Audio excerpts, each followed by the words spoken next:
Bonjour, nous sommes dans le site docteurangélique.free.fr dans une série de leçons d'introduction à la lecture de l'Ancien Testament à l'école de saint Thomas d'Aquin. Et je voudrais aborder dans cette leçon la progressivité et l'ambiguïté des prophéties qui annonçaient le Messie. Il s'agit bien sûr d'une lecture catholique. Lorsque Jésus est mort sur la croix, tout semblait perdu aux apôtres. Personne, sauf la Vierge Marie, ne comprenait qu'en fait, il venait de vaincre d'une manière absolument unique le démon. Que le démon lui-même s'était fait vaincre, dans ce sens que jamais il n'avait soupçonné que ce Messie-là n'était pas un homme, mais était Dieu lui-même fait homme. Pourtant, il y avait dans l'Écriture, ici ou là, quelques textes perdus au milieu de milliers de versets qui indiquaient que le Sauveur ne serait pas un envoyé, mais Dieu lui-même. Par exemple, le prophète Isaïe 63 au verset 9. Ce n'est pas un envoyé ni un prophète qui nous a sauvés, mais lui-même, Dieu qui nous a sauvés. Et il faut remarquer que Dieu qui nous a sauvés, en hébreu, se dit Yeshua, Jésus. On peut citer aussi le psaume 2 au verset 7. « L'Éternel m'a dit, tu es mon fils. » Et donc, juste après cette crucifixion, deux pèlerins se rendaient vers Emmaüs à pied. Et ils parlaient entre eux de ce qui venait d'arriver. Très triste. Tout d'un coup, un homme les rejoignit et leur demanda ce dont ils parlaient. Ils répondirent « Tu es bien le seul à Jérusalem à ignorer ce qui s'est passé. Ce Jésus, nous croyions qu'il était le Messie. Et il a été arrêté, crucifié lamentablement. » Et alors cet homme qui était avec eux se mit, en prenant les Écritures, la loi, les prophètes, à leur expliquer étape par étape comment tout ce qui était arrivé à Jésus devait arriver, qu'il s'était prophétisé dans les Écritures. Et eux l'écoutaient. Ils arrivèrent vers Emmaüs et là, ils dirent aux compagnons « Reste avec nous, le soir approche, nous allons prendre ensemble le pain. » Et lui accepta. Il s'assirent à table dans une auberge. Il prit le pain, il le rompit, il le bénit et le leur donna. Et alors leurs yeux s'ouvrirent et ils le reconnurent. C'était Jésus. Et à peine l'avaient-ils reconnu qu'il avait disparu. Et eux, en hâte, retournèrent vers Jérusalem en pleine nuit pour annoncer aux disciples, aux apôtres, qu'ils l'avaient vu ressusciter. Et ils commentaient en disant « Notre cœur n'était-il pas tout brûlant tandis qu'il nous expliquait les Écritures ?» Eh bien, je crois que ce texte, qui raconte l'apparition de Jésus aux pèlerins d'Emmaüs, il est véritablement significatif de la présence dans l'Écriture de prophéties, mais aussi de leur caractère caché, au point que, finalement, pour savoir que ce sont des prophéties, étant donné qu'elles sont dispersées à travers tout le texte, ce sont des versets ici et là, certes, on va le voir, qui abordent des détails très précis de la crucifixion, mais malgré tout, pour les trouver, il vaut mieux qu'elles soient déjà réalisées. C'est ça le drame de ces prophéties. Ça veut dire qu'en fait, celui qui lisait l'Ancien Testament, à part quelques personnes, ne pouvait pas comprendre que le Messie serait un Messie douloureux. Et en l'occurrence, le démon lui-même, qui connaissait parfaitement les Écritures, ne soupçonna pas que ce Messie était le Verbe éternel, Dieu fait homme. S'il l'avait cru, s'il l'avait su, jamais il ne l'aurait crucifié. Dans son raisonnement, voilà ce qu'il se dit. Faisons tuer le Messie, l'envoyé, parce que ça, il le devinait qu'il était le Messie. Faisons-le tuer par l'humanité. De cette manière-là, Dieu réalisera la fameuse prophétie que Jésus avait annoncée à propos d'un maître d'une vigne qui envoie son serviteur puis son fils afin de toucher le salaire de la vigne. Et les gens de la vigne, loin de payer, attrapent le fils et le tuent en pensant toucher l'héritage. Et Jésus commentait, que fera ce maître de la vigne? Eh bien, il les exterminera tous. Et donc le démon pensait que véritablement cette fois, devant une telle violence de l'humanité, Dieu exterminerait ce projet, le détruirait, l'abandonnerait. Et que donc, il donnerait la vision béatifique non pas à un espèce de projet fou, les plus humbles, les plus petits, ces êtres humains si méprisables, mais aux plus intelligents. C'est ça le combat de Lucifer. Évidemment, il ne pouvait pas lui-même, si intelligent soit-il, deviner que Dieu se ferait homme, se laisserait tuer, excité par, l'humanité étant excitée par ce démon, présent derrière toute la colère du peuple juif. Et que justement, en se faisant tuer, puis en ressuscitant, il manifesterait à l'humanité de manière définitive le cœur de Dieu, ce cœur qui n'est pas qu'amour, qui n'est pas que lumière, qui n'est pas que puissance, mais qui est infinie humilité, le secret que Lucifer détestait le plus. Et c'est ainsi que l'empire du démon fut détruit sur l'Hadès, dans le royaume des morts. Il perdit son pouvoir sur les âmes de ceux qui y étaient, et sur terre, extérieurement, on ne vit pas grand-chose. Or, ce fut l'événement central de l'histoire de l'humanité. Et donc, ce que je voudrais étudier dans cette leçon, ce sont ces fameuses prophéties concernant le Messie. Et je voudrais montrer à quel point elles sont présentes explicitement et en même temps qu'elles sont suffisamment obscures pour que chacun les interprète selon ce qui l'arrange. Parce qu'en effet, la plus grande difficulté, en tout cas ce que naturellement les Juifs et puis nous-mêmes, nous aurions lu à leur place, c'est que le Messie, il est annoncé d'abord comme un roi de gloire. Je voudrais donner quelques textes. Par exemple, « Pourquoi ce tumulte des nations, ces vaines pensées parmi les peuples? Pourquoi les rois de la terre se soulèvent-ils contre l'Éternel et son Messie? Celui qui siège dans les cieux se rit d'eux, le Seigneur se moque d'eux. Puis il leur parle avec colère, il les épouvante en sa fureur. C'est moi qui ai décidé et qui ai oint mon Messie sur Sion, ma sainte montagne. Car je publierai le décret suivant. Toi, Messie, tu es mon fils, je t'ai engendré aujourd'hui. Demande, et je te donnerai les nations pour héritage, les extrémités de la terre pour possession. Tu les briseras avec une verge de fer. Tu les briseras comme un vase de potier. » On le voit, c'est un Messie de gloire, c'est un dominateur politique. Il domine les nations. Et donc forcément, parce que ce sont des hommes ayant des passions politiques, il était fatal que la plupart se disent « Le Messie, quand il viendra, il aura un glaive, et il chassera tous ces rois qui oppriment Israël. » Non seulement ça, mais quand on regarde les autres textes, là je citais le psaume 2, mais quand on regarde par exemple le psaume 24, qui parle visiblement du Messie, Dieu dit « C'est moi qui ai choisi mon roi sur Sion, ma montagne sainte. » Le Messie, il est le roi de gloire, il régnera sur Jérusalem. Portes, élevez vos linteaux, élevez-vous, portes éternelles, que le roi de gloire fasse son entrée. Et le pire, c'est que cette domination politique, elle n'est pas seulement annoncée en ce qui concerne le peuple juif, elle est annoncée comme un royaume qui dominera le monde entier. Par exemple, dans Isaïe 49, 6, Dieu dit « C'est peu que tu sois mon serviteur pour relever les tribus d'Israël et pour ramener les restes d'Israël. Je t'établis pour être la lumière des nations et pour porter mon salut jusqu'aux extrémités de la terre. » Et encore dans Isaïe chapitre 7 verset 14, on lui donnera la domination, la gloire et le règne, et tous les peuples, les nations et les hommes de toutes les langues le serviront. Sa domination est une domination éternelle qui ne passera pas, et son règne ne sera jamais détruit. L'historien juif Flavius Joseph, celui qui raconte la guerre de l'an 70 entre les Juifs et les Romains, il relève tous ces textes, et il dit que cette guerre fut provoquée chez les Zélotes.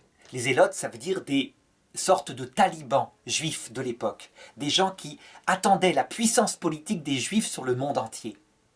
Eh bien, les Juifs lirent les prophéties de l'Ancien Testament, et ils les lirent comme annonçant la venue d'un roi avec une épée, un roi qui dominerait le monde entier.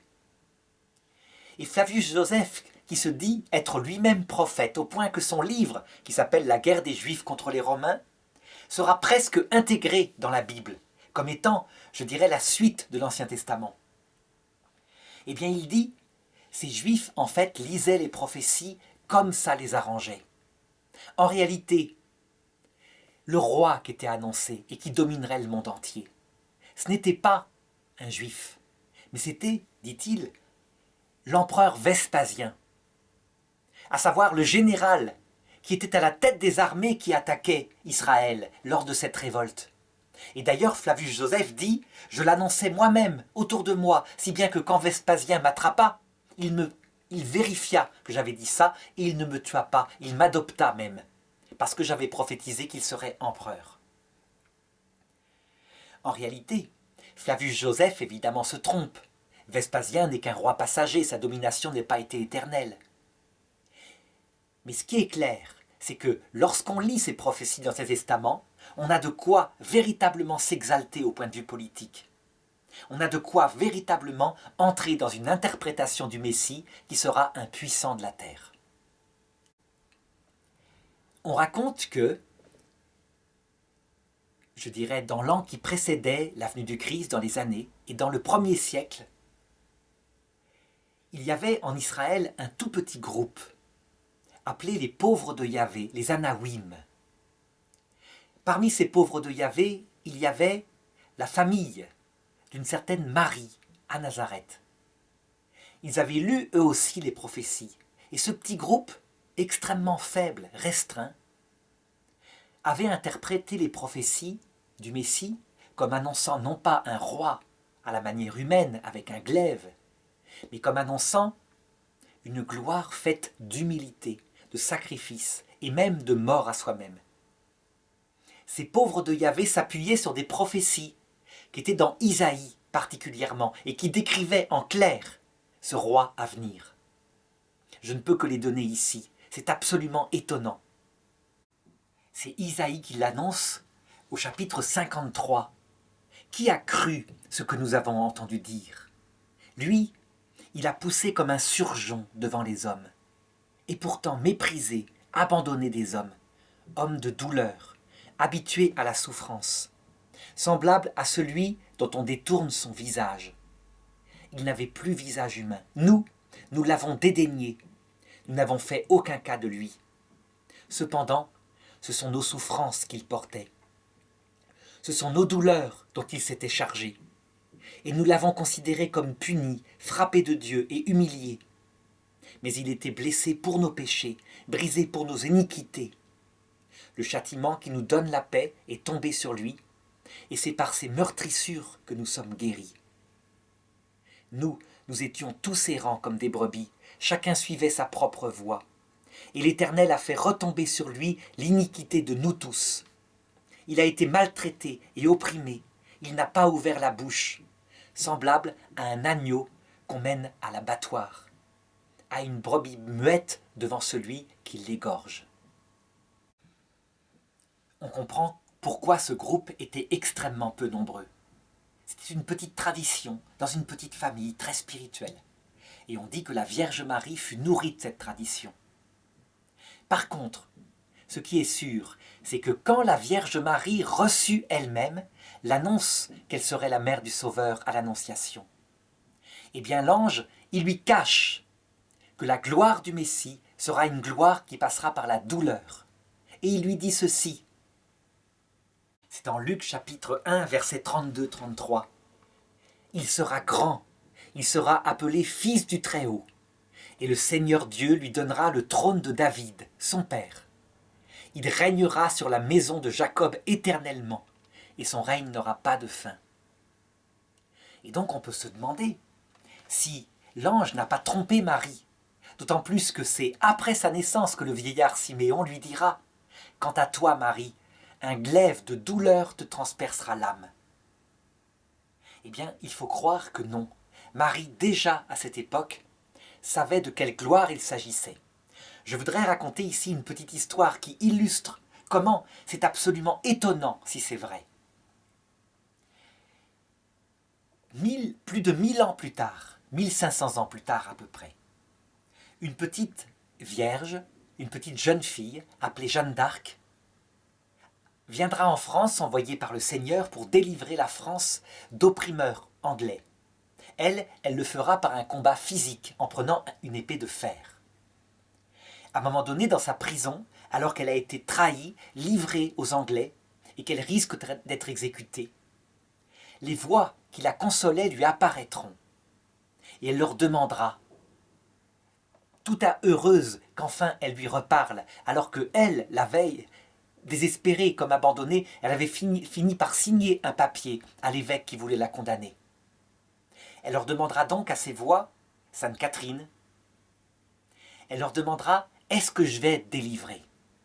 Et elle pense dans sa tête par le roi Charles VII, donc une délivrance matérielle, sa vie physique. Et ces voix lui répondront, oui, tu seras délivrée, et par grande victoire. Le lendemain, l'évêque, monseigneur Cochon, vint très tôt le matin, en grand équipage, pour constater, dans la cellule de Jeanne d'Arc, qu'elle s'était habillée de nouveau en homme. Il faut dire qu'on lui avait promis de la mettre dans une prison de femmes, et qu'en fait, pour la tromper, on l'avait mis de nouveau dans une prison d'hommes où les soldats avaient tenté de la violer. Elle s'était donc réhabillée en homme, alors qu'elle avait juré de ne plus le faire. Et donc il la déclara relapse, retombée, ce qui équivalait à une condamnation à mort. Il la livrait, triste, enfin il prenait une apparence de tristesse, il la livrait aux Anglais, qui allaient l'exécuter. Jeanne d'Arc, elle avait compris délivrance humaine. Tout de suite, les voix qui étaient auprès de Dieu comprenaient par gloire une gloire bien plus grande, éternelle. Comment était-il possible que Jeanne d'Arc le comprenne? Il aurait fallu qu'elle soit une mystique de haut niveau, eh bien elle ne le comprit pas. Mais elle vécut son martyre véritablement avec héroïsme, en criant tout le temps d'une voix qui faisait pleurer tout le monde, Jésus, Jésus. Et elle obtint la gloire éternelle et la canonisation. Et maintenant, du ciel, elle aide la France, elle aide aussi l'Angleterre, elle aide tous les hommes. Elle fait partie de ceux qui véritablement travaillent au salut de ceux qui sont encore sur terre. On le voit, sa gloire ne passera pas. C'est une gloire éternelle, elle est reine avec le roi de l'univers. Eh bien, il faut le reconnaître, lorsqu'on regarde l'Ancien Testament, ça n'est pas visible. Très peu de gens pouvaient le comprendre. Et donc il faut le reconnaître, ces prophéties qui sont dispersées à travers tout l'Ancien Testament ne permettent pas, sauf si le cœur est éclairé à l'avance par l'Esprit Saint, de comprendre qui sera le Messie. Et donc il ne faut pas s'étonner que les apôtres n'aient pas compris, à l'exception de la Vierge Marie.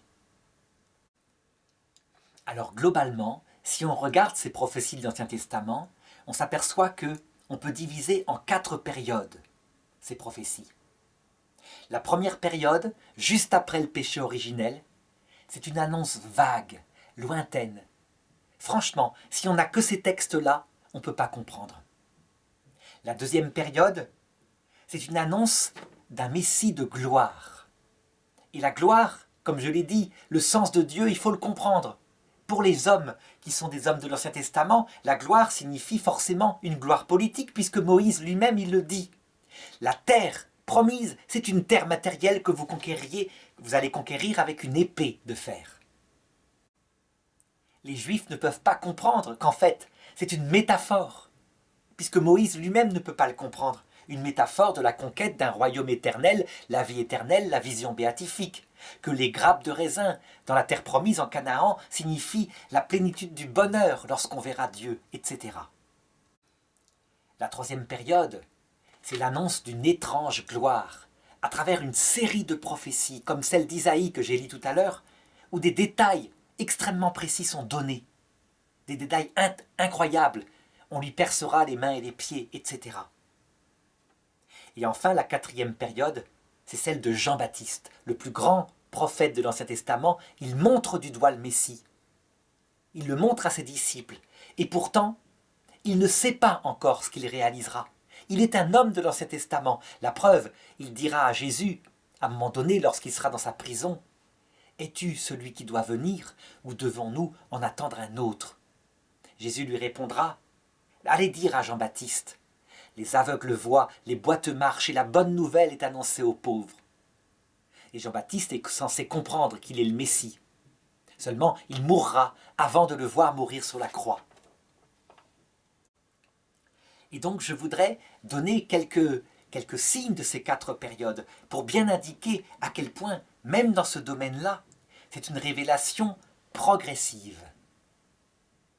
Donc je montre à chaque fois dans ces leçons ce schéma qui manifeste bien comment, au départ, disons, dans le livre de la Genèse, les choses sont très peu claires. Dans le livre de Moïse, où il y a des tas de métaphores sur le Messie, Josué par exemple, ça veut dire Jésus. Il conquiert une terre matérielle avec une épée de fer, et c'est une métaphore, je dirais, de Jésus, le vrai Messie, qui va conquérir le monde entier avec l'épée de la vérité unie à l'amour. Donc très peu net. Puis, avec les prophètes, les prophéties sont de plus en plus précises et entrent dans le détail sur ce Messie de douleur. Et enfin, ici, Jean-Baptiste qui le montre du doigt.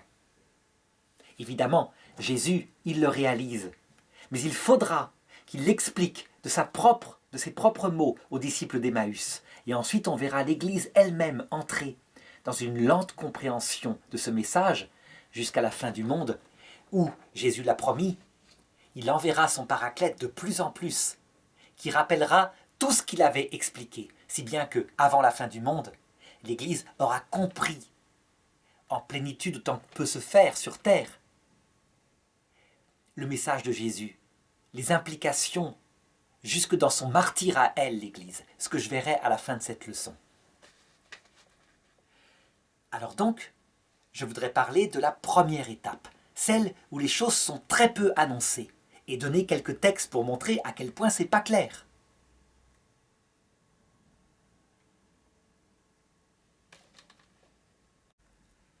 Par exemple, comment comprendre que l'annonce faite à Ève d'une grande descendance, où il y est dit « tu enfanteras dans la douleur » et « ta lignée écrasera la tête du serpent ».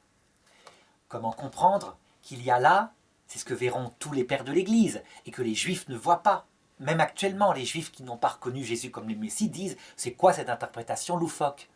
Comment comprendre qu'en fait, ça annonce la Vierge Marie, fille d'Ève, la seule qui jamais n'écoutera Lucifer, la seule qui jusqu'à la croix saura que le Messie en train de mourir est en train de vaincre l'orgueil, le démon. Comment comprendre que celui qui a écrasé la tête de Lucifer, c'est la Vierge Marie, parce qu'elle est la seule personne sur terre qui jamais n'a cédé à ses séductions. Jamais. Ce texte-là se trouve dans la Genèse au chapitre 3, verset 15. Dans la Genèse, au chapitre 17, verset 18, par là. Dieu apparaît à Abraham sous la forme de la Trinité. Il voit 3 hommes, il se prosterne à leurs pieds et il leur dit « Mon Seigneur, ne passe pas avant que j'aie pu sacrifier pour toi un agneau. » Et Dieu, sous cette forme trinitaire, annonce à Abraham qu'il va avoir un fils de sa vraie femme libre, Sarah, femme qui a 80 ans, donc ce qui est complètement aberrant. Et Abraham répond à Dieu « Mais Isaac, le fils que j'ai eu avec ma servante parce que tu venais pas, qu'il soit béni devant toi et ça suffit bien. » Et Dieu lui répond « Non, je bénirai tout de même Ismaël, le fils de ta servante. Mais mon alliance, je l'établirai avec Isaac, le fils que te donnera ta femme libre d'ici quelques mois. » Mon alliance. Comment pouvait-on comprendre que, sous l'image d'Ismaël, le fils de la servante, était une alliance, ou plutôt une religion, descendante d'Abraham, qui lui ressemblerait, et qui serait fils de servante? Que ça serait probablement l'islam, cette descendance multiple, inouïe, très grande, très nombreuse en chiffres, mais qui est guerrière. Et comment comprendre que l'alliance sainte, celle de l'amour, prophétisée en Isaac, serait le christianisme, voulu directement par Dieu à travers la révélation de la Trinité. Une alliance d'amour, comme dans un mariage, parce qu'il s'agit d'une amitié cœur à cœur. Le texte le dit. Maintenant, quand on le lit après coup, qu'on regarde les prophéties sur Ismaël, on dirait véritablement l'islam. Un peuple guerrier, sa main s'impose contre tous, il a une épée, il vit dans le désert. Quand on regarde Isaac, cet homme humble, on se rend compte qu'effectivement, c'est l'image du christianisme. Seulement, c'est pas clair à cette époque-là. Et à cette époque-là, ils ne peuvent pas le deviner, le peuple hébreu. Et je pourrais citer comme ça, dans cette première phase, toute une série de prophéties, tout aussi obscures. Par exemple, quand Dieu dit dans Genèse, chapitre 28, verset 13, à Jacob, alors qu'il va le bénir, « En toi seront bénies toutes les nations, et ta postérité, en ta postérité seront bénies toutes les nations. » Comment savoir que ça concerne Jésus, à qui actuellement, je dirais, un tiers de l'humanité croit comme étant le Messie. De même, lorsque, en Genèse 49, il est dit « Le sceptre ne s'éloignera pas de Juda, jusqu'à ce que vienne le Messie. » Juda, qui est l'ancêtre de Jésus, effectivement. Les Juifs, eux, lorsqu'ils lisent cette prophétie, ils disent « Ça concerne la royauté de David. » Évidemment, la royauté de David, elle est tellement petite par rapport à la royauté du Christ, qui est spirituelle. Tous ces textes-là sont produits peut-être vers 1500, 1700 avant Jésus-Christ. Ils se transmettent dans la tradition des Hébreux. Ensuite viendra la deuxième période, celle où l'annonce de ce Messie se précise. Mais elle est adaptée à un peuple formé par Moïse, un peuple qui croit énormément dans une victoire politique. Moïse, tout son message, il est d'ordre politique. Il annonce la conquête d'une terre matérielle, il annonce une gloire matérielle, un royaume matériel, un temple matériel. Moïse, il ne peut pas deviner, ou peut-être le devine-t-il puisqu'il parle avec Dieu. Mais en tout cas, le peuple hébreu ne peut pas deviner qu'en réalité, son livre entier, sa vie entière est une métaphore du Messie à venir. Et donc, les prophéties qui parlent du Messie, j'en ai parlé tout à l'heure, elles sont de type glorieuse. Il viendra le roi de gloire, et elles se répercutent à travers toute l'écriture. Ça, on peut le dire, cette deuxième étape des prophéties, elle va plaire au peuple hébreu. Elle correspond à cette mentalité politique, et comment leur en vouloir, comme je disais, elles nous correspondent aussi à nous. Je me rappelle comment sur Internet, par exemple, actuellement, il y a une grande bagarre entre des chrétiens intégristes et des catholiques fidèles au pape François, au pape Benoît XVI, au pape Jean-Paul II. Le pape François, le pape Benoît XVI, le pape Jean-Paul II ne cessent d'annoncer que l'Église vaincra par une grande victoire et que la grande victoire en question, elle est décrite dans le catéchisme de l'Église catholique au numéro 675. Elle ressemble à la victoire du Christ. Elle passe par un martyre, par une épreuve finale, une quasi-disparition à l'époque de l'Antéchrist.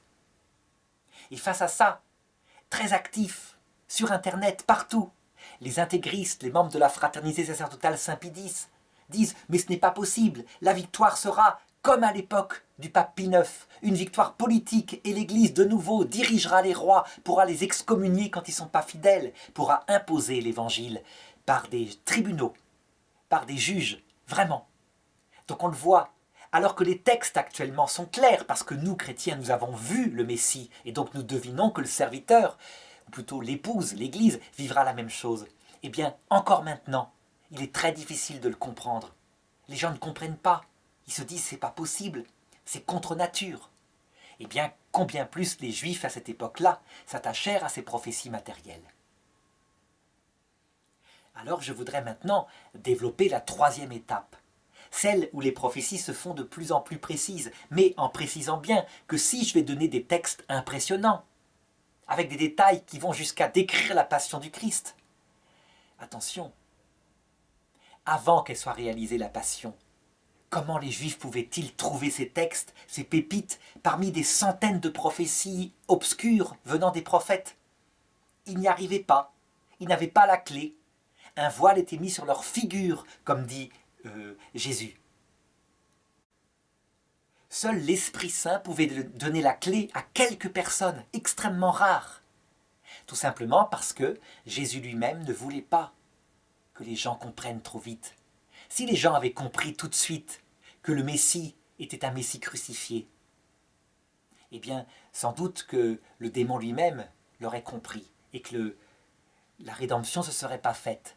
Et c'est pourquoi on voit Jésus lui-même, qui est très discret sur sa mission de Messie. Il l'annonce à Pierre, ou c'est plutôt Pierre qui lui dit « Tu es le Messie, le Fils du Dieu vivant ». Et Jésus lui répond « Ce n'est pas par toi-même, par la chair et le sang que tu le sais, c'est l'Esprit Saint qui te l'a dit ». De même, pour annoncer sa divinité, Jésus ne parle pas en termes clairs avant sa passion. Il le dit, « Si vous ne croyez pas que je suis, vous n'entrerez pas dans le royaume des cieux. » Et les Juifs répondent, « Qui es-tu » Et Jésus répond, « Avant qu'Abraham fût, je suis. » Je suis, ça se dit Yahvé en hébreu. Et les Juifs se grattent la tête, ils poussent les histoires, vraiment. Et puis à un moment donné, ils disent, il est en train de dire qu'il est Dieu, là. Et donc on voit un texte où ils disent, nous te crucifions, nous allons vouloir te tuer parce que tu es un blasphémateur. Toi qui n'es qu'un homme, tu te fais Dieu. Donc ils comprennent à moitié. Mais en même temps, c'est pas clair. Et même actuellement, quand les musulmans, quand les témoins de Jéhovah lisent ce verset, ils disent, il veut dire, si vous ne croyez pas que je le suis, à savoir le Messie. Oui, mais quand on regarde la totalité des textes, c'est quand même plus clair que ça. Eh bien, sa divinité, elle sera reconnue en plein. Par exemple, quand Thomas, qui ne veut pas croire, il veut mettre ses doigts dans le côté de Jésus, le voit ressuscité, il se prosterne et il dit « Mon Seigneur et mon Dieu ». Et Jésus lui répond « Parce que maintenant tu vois, tu crois, bienheureux celui qui croit sans avoir vu ». Donc, je vais maintenant passer en revue une série de prophéties, en donnant, je dirais, leurs références bibliques. Mais en avertissant encore une fois qu'il faut bien comprendre que nous les comprenons maintenant, parce que Jésus a vécu sa passion. D'abord, il est frappant de voir que l'époque de sa naissance est prédite, ou plutôt l'époque de sa passion. C'est dans le livre de Daniel, chapitre 9, versets 24-25. Depuis le moment où la parole a annoncé que Jérusalem sera rebâtie jusqu'au Messie, il y aura 69 semaines d'années. Ça veut dire 483 ans. Lorsqu'on fait le calcul, on tombe sur la troisième dizaine après l'an 0, à savoir la période où le Christ a été crucifié. Les Juifs qui regardaient les Écritures connaissaient ce texte, et donc effectivement, dans la période de Jésus, il y avait une effervescence partout, et beaucoup se nommèrent le Messie, et ils furent tous tués par les Romains. Les Juifs, ils gardaient précieusement comme des dogmes ces prophéties. Ça veut dire qu'ils en avaient sorti certaines de l'Écriture. Par exemple, sur la naissance du Messie, ils savaient certaines choses, et en particulier qu'il naîtrait à Bethléem de la tribu de Juda. Isaïe, chapitre 7, verset 14, le dit. « C'est pourquoi le Seigneur lui-même vous donnera un signe. Voici qu'une jeune fille vierge sera enceinte, elle enfantera un fils, et elle lui donnera le nom d'Emmanuel, ce qui signifie « Dieu est avec nous ». Michée, chapitre 5, verset 2, affirmait « Et toi, Bethléem, Ephrata, tu n'es pas le plus petit des villages, parmi les milliers de villages de Juda, car de toi sortira, pour moi, celui qui dominera sur Israël, et dont l'origine remonte aux temps anciens, aux jours d'éternité. » On voit bien dans ce texte-là, il est même suggéré que ce n'est pas un homme le sauveur, c'est Dieu fait homme. Et j'avais rappelé un texte tout à l'heure qui semblait l'indiquer en clair dans l'Écriture. Les Juifs, gardiens du dogme de l'Ancien Testament, savaient aussi qu'il viendrait de la tribu de Juda. Tout ça, ils l'enseignaient. Ensuite, autre prophétie, ils savaient, c'était annoncé dans leur dogmatique, qu'il y aurait un précurseur qui viendrait avant lui et qui l'annoncerait. Par exemple, on lit dans Isaïe chapitre 40 verset 3 « Voici que j'envoie en avant de toi mon messager, il préparera pour toi un chemin. Toute montagne sera abaissée, toute colline sera élevée. » Et on sait que c'est Jean-Baptiste qui réalisera cette prophétie, qui annoncera être la voix qui crie dans le désert et qu'avaient annoncé les prophètes. Ensuite, toute une série de prophéties annonce ce que sera sa vie apostolique, sa prédication. Par exemple, un texte dit « Il n'éteindra pas la bougie qui fume, il n'écrasera pas ce qui est faible. » Isaïe au chapitre 35, versets 4 et 6 dit « Alors les yeux des aveugles s'ouvriront, le boiteux sautera. » C'est d'ailleurs, je l'avais dit, la prophétie que Jésus avait rappelée à Jean-Baptiste pour lui indiquer qu'il était le Messie. Autre détail que Jésus accomplira. En Zacharie 9,9, il est dit qu'il entrera dans Jérusalem monté sur un ânon. Sois transportée d'allégresse, fille de Sion, pousse des cris de joie, fille de Jérusalem. Voici ton roi, il vient à toi, il est juste et victorieux, il est humble et monté sur un âne, le petit d'une ânesse. Évidemment, on pourrait dire que Jésus connaissait cette prophétie et qu'il voulut la réaliser lui-même, puisqu'il envoya ses apôtres, avant sa passion, à Jérusalem, pour aller chercher un petit âne sur lequel il monta. Et les gens l'acclamèrent le dimanche des rameaux, ils l'acclamèrent en mettant des rameaux et des vêtements sous ses pieds. Là où par contre les détails se précisent et se multiplient, effectivement, on ne peut pas le nier, c'est sur l'annonce de sa passion. Le problème, c'est que tous les textes que je vais citer ne parlent pas forcément de lui. Ils pourraient parler d'un homme juste qui est persécuté, par exemple de Job, qui a subi la persécution venant du démon. Seulement, on va le voir, il y a des détails vraiment étonnants. Il est annoncé qu'il sera trahi, et il est même précisé quel sera le salaire, 30 pièces d'argent. C'est en Zacharie, chapitre 11, verset 12. Ils pesèrent pour moi mon salaire, 30 cycles d'argent. Zacharie, chapitre 11, verset 13, va même jusqu'à rapporter « Je jetai dans la maison de l'Éternel pour le potier. » Et on sait comment Judas, repentant de sa trahison, jeta les pièces qu'il avait reçues comme salaire et on acheta avec le champ du potier. En tout cas, ce qui est clair, c'est que les apôtres connaissaient ces prophéties, au point de faire les rapprochements et de les faire dans l'Écriture, exprès. Zacharie, chapitre 13, verset 7. « Je frapperai le berger, et les brebis seront dispersées. » Et il est vrai que lorsque Jésus fut arrêté, tous les apôtres s'égayèrent dans la nature, et même un d'entre eux, raconte l'Évangile, s'enfuit tout nu. Mais pas un ne fut livré, pas un ne fut perdu, comme l'avaient annoncé les prophéties. Des détails étonnants sont donnés sur sa passion. Par exemple, au psaume 35, verset 11, « De faux témoins se lèvent, ils me rendent le mal pour le bien. » Au psaume 22, 17, « Ils m'ont percé les mains et les pieds. » Au psaume 22, 19, « Ils se partagent mes vêtements, ils tirent au sort ma tunique. » D'ailleurs, il vaut mieux citer tout entier ce psaume 22, tellement il est plein de détails. Et Jésus, sur la croix, entonnera le premier verset pour marquer à quel point il connaît le désespoir ultime. « Mon Dieu, pourquoi m'as-tu abandonné? Loin de me sauver les paroles que je rugis. Mon Dieu, le jour j'appelle et tu ne réponds pas. La nuit, pas de silence pour moi. » Son ami. Des taureaux nombreux me cernent, de fortes bêtes m'encerclent. Contre moi bâillent leur gueule, lions lacérants et rugissants. Comme l'eau, je m'écoule et tous mes os se disloquent. Mon cœur est pareil à la cire, il fond au milieu de mes entrailles. Mon palais est sec comme un tesson et ma langue est collée à ma mâchoire. Tu me couches dans la poussière de la mort. Des chiens nombreux me cernent, une bande de vauriens m'entoure. Ils me percent les mains et les pieds. Je peux compter tous mes os. Les gens me voient, ils me regardent. Ils partagent entre eux mes habits, ils tirent au sort mon vêtement. Mais toi, Dieu, tu n'es pas loin. Ô ma force, vite à mon aide.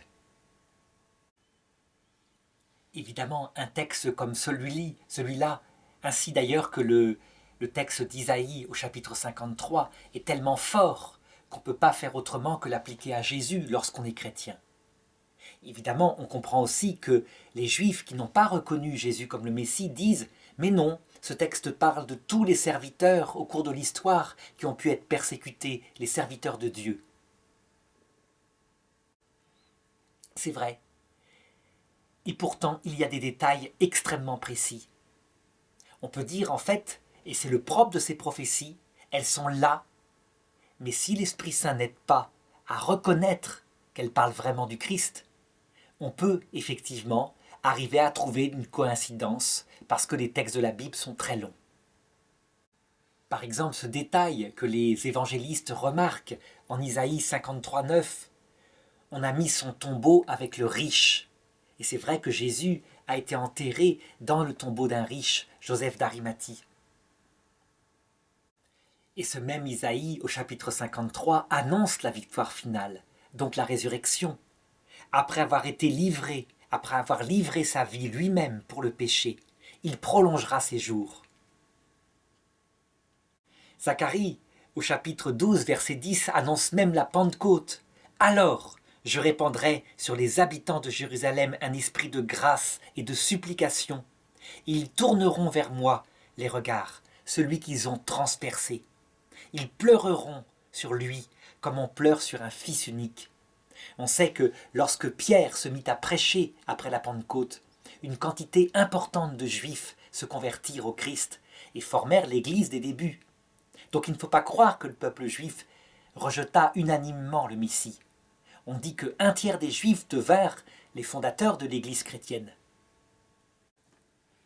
Alors il existe bien d'autres textes prophétiques, je n'ai pas pu tout lire dans le cadre de cette leçon.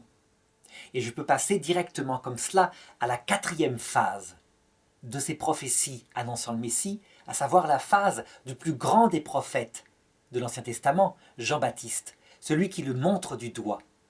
C'est le plus grand des prophètes parce que justement, il le montre directement du doigt, localement. D'ailleurs, Jésus le dit, parmi les enfants des hommes, il ne s'est pas levé de plus grand que Jean-Baptiste. Et pourtant, en vérité, je vous le dis, le plus petit au royaume des cieux est plus grand que lui. Cette phrase mystérieuse signifie que Jean-Baptiste, lorsqu'il montre le Messie du doigt, montre quelqu'un qu'il ne connaît pas. Il n'est pas encore entré dans le mystère de l'Évangile, ce qu'on appelle le royaume des cieux, porté par l'Esprit Saint, parce que l'Esprit Saint ne lui a pas encore été donné. Il est un homme de l'Ancien Testament. Et donc le plus petit dans le royaume des cieux, celui qui connaît que le Messie sera un Messie crucifié, en sait bien plus que lui. Ces plus petits, ils sont présents, mais principalement dans l'autre monde, dans le Shéol. Ils attendent.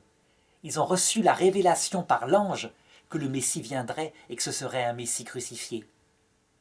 Et il y a aussi quelques pauvres de Dieu, les Anawim, en particulier la Vierge Marie, qui a compris profondément ce que c'est que le message de l'Évangile.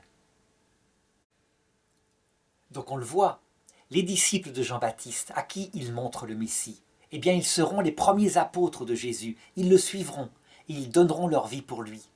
Seulement, ils devront affronter pendant 3 ans un discours à la fois profond, des miracles absolument indubitables, et en même temps une incompréhension du message. Par exemple, quand Pierre finit par dire « Tu es le Messie, le Fils du Dieu très haut », Jésus lui dit « C'est l'Esprit Saint qui t'a révélé ces paroles-là ». Et juste après, quand Jésus annonce à Pierre « Et il faut que le Messie monte à Jérusalem, et là il sera capturé par les anciens et mis à mort », eh bien Pierre lui répond « Ça ne t'arrivera pas, Seigneur, c'est pas possible ». Au point que Jésus doit le reprendre et lui dire « Pierre, ces paroles te viennent du démon, ce sont des pensées d'homme, pas les pensées de Dieu ». Donc on le voit, c'est tellement contre nature que le Messie glorieux meurt crucifié, que Pierre, lorsqu'il se met à penser par lui-même, tout de suite il ne comprend plus rien. Alors je voudrais terminer cette leçon en montrant comment, pour les Juifs, l'Ancien Testament n'est pas terminé. La réalisation des prophéties n'est pas achevée.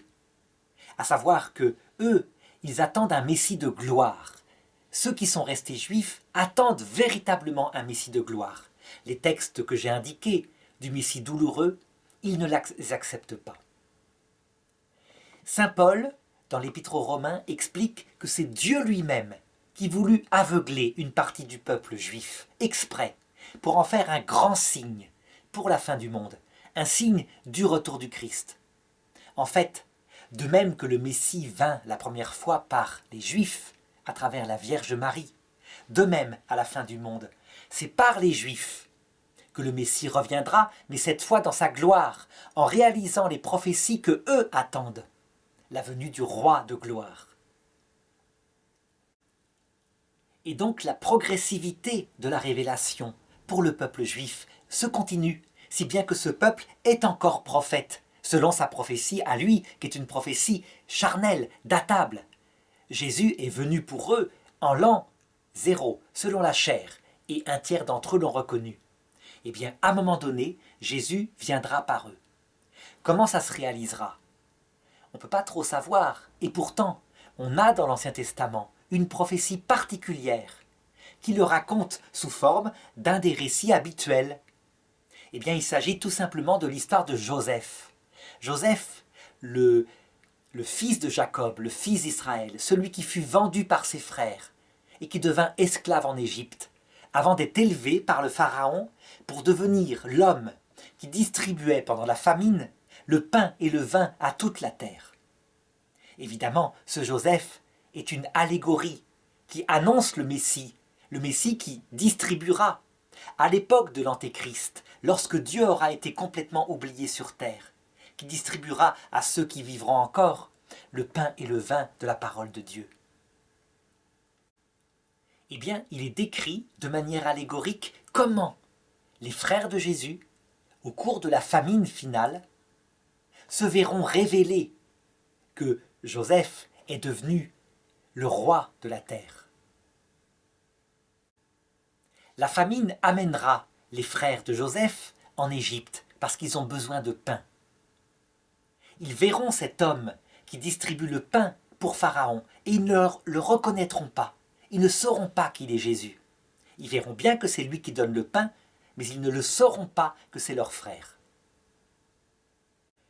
Joseph fera donc une épreuve pour voir si ses frères qui l'ont livré ont changé. Pour cela, il fera cacher dans le sac de Benjamin, le fils de Rachel, la coupe d'argent avec laquelle Joseph prophétise.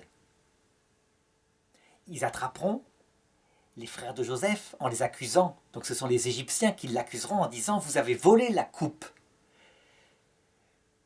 du vizir de Pharaon. » Et ils diront « Pas du tout, nous n'avons pas volé cette coupe. D'ailleurs, si tu trouves la coupe dans un des sacs d'entre nous, nous serons tous tes esclaves et celui chez qui tu trouveras la coupe mourra. » Et Joseph fera répondre « Non, si je trouve la coupe dans un des sacs de vous, celui chez qui il y aura la coupe sera mon esclave et les autres pourront partir libres. » Ils trouvèrent la coupe dans le sac de Benjamin. Et alors Joseph se mit à observer leur comportement. Et eux, loin d'accepter que Benjamin soit livré comme esclave et ne revienne pas, ce qui provoquerait la mort de leur père, Jacob, se proposeront pour être esclaves à la place du petit Benjamin.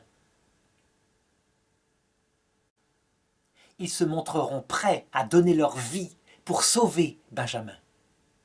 Alors, devant un tel amour, devant un tel changement de comportement, Joseph enlèvera son costume de vizir du Pharaon.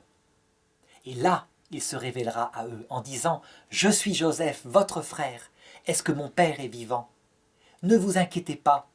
C'était pour vous sauver que Dieu permit que vous m'avez vendu comme esclave.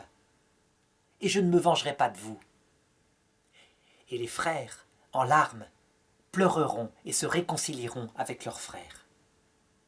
Eh bien, il y a là une allégorie de ce qui se passera à la fin du monde et de la manière dont s'achèvera l'Ancien Testament. À un moment donné, sans doute à l'époque de l'Antéchrist, lorsqu'il y aura cette grande famine, une épreuve sera proposée aux Juifs. Ce petit Benjamin, fils de Rachel, la mère qui mit au monde aussi Joseph, symbolise probablement l'Église, qui est fille de la Vierge Marie, qui est née à la croix. Marie est morte à la croix en mettant au monde l'Église. Et elle l'a enseignée un petit peu après. Elle est morte spirituellement, elle n'est pas morte biologiquement. Et donc ce petit reste d'Église, à un moment donné, sans doute, se trouvera livré entre les mains du peuple juif, qui pourra lui sauver la vie, ou au contraire, le livrer à des ennemis qui voudront détruire ce petit reste d'Église. Et le peuple juif se comportera bien. Et comme peuple, il décidera de protéger ce petit reste d'Église, de préférer se livrer plutôt que de l'avoir détruite. Alors, voyant ce changement de comportement, qui n'a plus aucun rapport avec la façon dont il s'était comporté avec Jésus 2000 ou 2500 ans plus tôt, lorsqu'il l'avait livré. Alors Jésus reviendra dans sa gloire et il leur dira « Je suis Jésus, je suis le Messie, que vous avez livré il y a 2500 ans, ou plutôt que vos pères ont livré. » Et ce n'était pas pour vous détruire, c'était véritablement pour vous sauver. Grâce à vous, le salut a été donné à toute la terre. Alors sera achevé l'Ancien Testament. L'Ancien Testament trouvera son achèvement dans la révélation du Messie, et le peuple juif tout entier sera amené avec l'humanité dans l'autre monde. La terre sera finie. Tout sera achevé. Donc on le voit bien, il faut avoir un regard sur l'Ancien Testament, un regard qui ne se termine pas avec le dernier livre de l'Ancien Testament, c'est-à-dire avec le prophète Malachie. Il faut bien voir que le peuple juif est l'Ancien Testament, vivant, qui se réalise en actes et qui accomplit peu à peu les prophéties. Sauf que le peuple juif les accomplit dans son histoire politique. Jésus a annoncé un certain nombre de prophéties dont la dernière est qu'ils reconnaîtront le Messie. Eh bien, voilà comment ce sera la réalisation de leurs prophéties à travers l'histoire. Je n'insiste pas, mais si quelqu'un veut véritablement se pencher davantage sur les 7 prophéties de l'Écriture concernant le peuple juif avant sa fin, eh bien, ils les trouveront sur le site eschatologie.free.fr dans l'onglet « Cours en vidéo ». Et c'est une leçon, l'une des leçons vers le bas de la page qui parle de la prophétie concernant le peuple juif, le peuple d'Israël.